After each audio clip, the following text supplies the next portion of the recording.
आरजु देउवा चाहिँ नेपालको इतिहासको सबैभन्दा भ्रष्ट फर्स्ट लेडी हैन कि सबैभन्दा भ्रष्ट लेडी हो भन्ने कुराको प्रमाणित गर्न सक्ने मसँग असंख्य प्रमाणहरु छन्। प्रमाण सहित तपाई बोल्दै हुनुहुन्छ किन यो त सिरियस साज हो नि सर। सिरियस साज हो नि हैन उहाँलाई प्रमाण सहित मानहानि हुन सक्छ। आवश्यकता पर्यो भने म असंख्य प्रमाणहरु पेश गर्न पनि सक्छु। महेश बस्नेत पूर्व मन्त्री नेकपा एमालेको एउटा जिम्मेवार नेता पोलिट ब्युरो सदस्यले च्यालेन्जका साथ भन्दै हुनुहुन्छ आवश्यक पर्यो भने आरजु राणाका विरुद्ध कस्ता प्रमाण चाहियो त्यो प्रमाण पेश गर्न पनि तपाई तयार हुनुहुन्छ। भ्रष्टाचारका प्रमाणहरु भ्रष्टाचारको जगमा बनाइएका महलबाट कसैले मलाई च्यालेन्ज गर्छ भने त्यो हर च्यालेन्ज चाहिँ म स्वीकार्न तयार छु। जो आरोप मात्र होइन नि तपाईले लगाएको हैन प्रमाणका आधारमा बोल्दै हुनुहुन्छ नि। असंख्य प्रमाणहरु छन्। असंख्य प्रमाणहरु जो महेश बस्नेतसँग छन् आरजु राणालाई भ्रष्टाचारी करार गर्नका लागि। आरजुजीले शेरबहादुर देउवा प्रधानमन्त्री भएको आडमा गरेका असंख्य प्रमाणहरु, राजनीतिक नियुक्ति गर्दाखेरि लिएका असंख्य घुसहरु हैन यस्ता धेरै कुराहरु म चाहिँ आवश्यकता पर्दाखेरि एक्सपोज गर्न सक्छु। तर आरजु राणाले त कसम खानु हो नि छोराको कसम।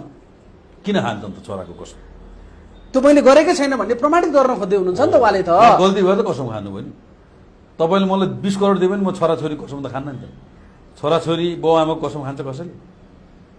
र उनले किन छोरा कसम खाइन् भन्दा उनी गल्ती थियो, उनको कमजोरी थियो, त्यही भएर उनले छोरा कसम खाएर आँसु झारेर अन्य विनय प्रकट गरेर संवेदना जगाएर त्यो होइन भन्ने पार्न खोजेको हैन। फण्डा हो त्यसो भए छोराको कसमको पनि फण्डा हुन थाल्यो अब। छोराको कसमको फण्डा होइन, छोराको कसमको नाममा पब्लिक सेन्टिमेन्ट क्याश गर्न खोजे।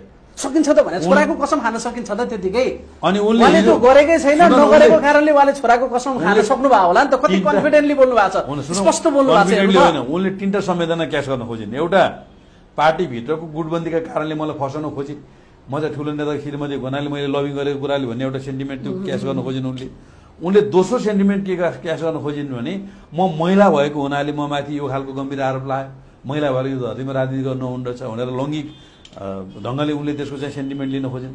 तेस्रो सेन्टिमेन्ट उनले के गर्न खोजिन् भन्दाखेरि चाहिँ छोराको कसम खाएर, छोराको कसम त मान्छेले खान्छ भन्ने ढङ्गले सेन्टिमेन्ट लिन खोजिन्। त्यही लागेको छ त मान्छेले पक्कै उनले गल्ती गरेको भए त यो हदसम्म त जाँदैन थिइन् होला नि, छोराको कसमै त खाँदैन थिइन् होला नि भन्ने परेको छ। चौथो च्यालेन्ज उनले चाहिँ अन्तर्राष्ट्रिय शक्ति मसँग छ, म देखाइदिन्छु। हामीले हो र प्रशासनले गल्ती गरेर चाहिँ हाम्रो दोष लाउने, मेरो प्रशासनलाई पनि दोष ल्याउनु भ्याइन होइन।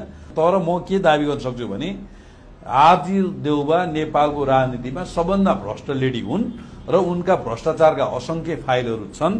जुन दिन अब शेरबहादुर देउवा त बिरामीन हुनुहुन्छ, उहाँको त म त दीर्घायुको कामना गर्छु। जुन दिन शेरबहादुर देउवा पावरमा हुने छैनन् त्यस पछाडि आरजु देउवाको बाँकी जीवन चाहिँ जेलमा बित्छ भन्ने लाग्छ मलाई चाहिँ।